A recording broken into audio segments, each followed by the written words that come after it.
Breaking news కాసేపట్లో assembly సమావేశాలు ప్రారంభం కానున్నాయి. మరింత సమాచారం మా కరెస్పాండెంట్ చారి అందిస్తారు. చారి, అసెంబ్లీ సమావేశాలకు సంబంధించి ఒక సందిగ్ధం కొనసాగుతోంది. 15 రోజులని ప్రతిపక్షాల డిమాండ్. మరి ఇవాళ ఒక్క రోజుకే పరిమితం కానుందా?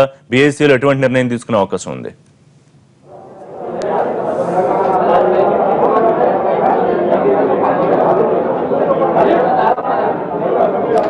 ఆడియో చెక్ 1 2 3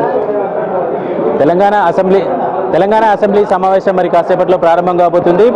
ప్రత్యేక జీఎస్టీ ముసాయిదా బిల్ డ్రాఫ్ట్ ఏదైతే ఉందో ఆ డ్రాఫ్ట్కు సంబంధించి ఆమోదం వేయడానికి తెలంగాణ ప్రభుత్వం ఇప్పటికే నిర్ణయించుకున్నటువంటి నేపథ్యంలో మరి కాసేపట్లో ప్రారంభమయ్యే సమావేశంలో ప్రత్యేకంగా జీఎస్టీ బిల్లు మీదనే మొదట చర్చ జరగబోతుంది. ఆ తర్వాత ప్రభుత్వం ప్రవేశపెట్టేటువంటి 3 ఆర్డినెన్స్లను సభలో ప్రవేశపెట్టబోతుంది. ఇప్పటికే ప్రభుత్వం తీసుకున్నటువంటి 3 నిర్ణయాల మీద ఆర్డినెన్స్ ని ఈ సభ ఆమోదం తెలిపేందుకు గాను ముందు ఆ సభలో ప్రవేశపెట్టాల్సి ఉంటుంది. అయితే దీంట్లో భాగంగానే ఈ 3 ఆర్డినెన్స్లను కూడా సభలో ప్రవేశపెట్టబోతుంది. జీఎస్టీ బిల్లుకు సంబంధించి చర్చ ప్రారంభించిన తర్వాత ఆ బీఎస్సీ సమావేశం ప్రారంభమవుతుంది. ఇప్పటి వరకు ప్రభుత్వం మాత్రం ఒకే రోజు అసెంబ్లీ సమావేశాన్ని నిర్వహించి జీఎస్టీ బిల్లుకు ఆమోదం తెలపాలి అని చెప్పేసి సూత్రప్రాయంగా ఒక అంగీకారానికి వచ్చినటువంటి నేపథ్యంలో ఆ ప్రతిపక్షాలు మాత్రం మినిమం 15 రోజులు సమావేశాన్ని నిర్వహించాలని బీఎస్సీలో పట్టుబడే అవకాశాలు చాలా స్పష్టంగా కనబడుతున్నాయి. అయితే బీఎస్సీలో ప్రతిపక్షాల డిమాండ్కు అనుగుణంగా కనీసం 3-4 రోజులు సమావేశాన్ని నిర్వహించిన ఇబ్బంది లేదనే ఆలోచనతో ప్రభుత్వం ఉన్నట్టు